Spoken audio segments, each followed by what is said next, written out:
Hey, what's up techno producers, and welcome back to another Logic Pro X tutorial. Today I'm going to share with you a music production tip on how to master with Presswerk for punchier and louder tracks in Logic Pro X, Ableton Live or any other DAW. If you've never heard of it, it's a high-end compressor that delivers a tight analog sound.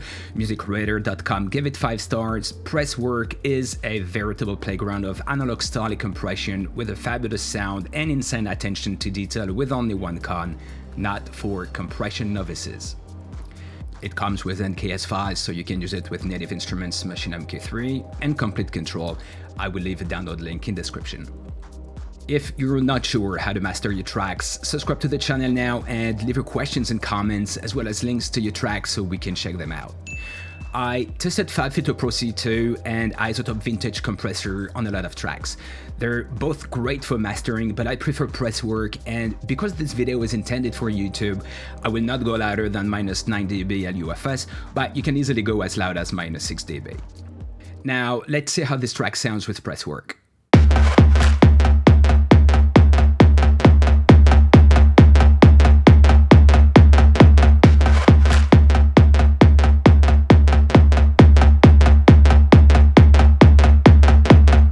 Is punchier and it's 1.7 dB louder post-compression.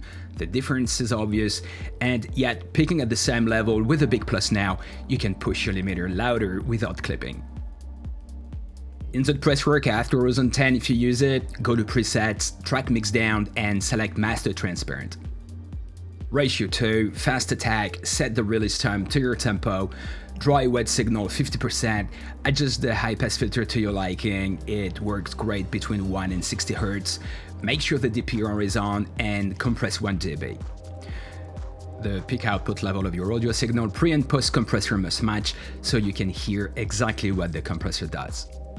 Using izotope Horizon 10 Advanced on your master bus will have an insane impact on your audio, and you will see an awesome module chain if you watch this video. Happy producing and see you next time.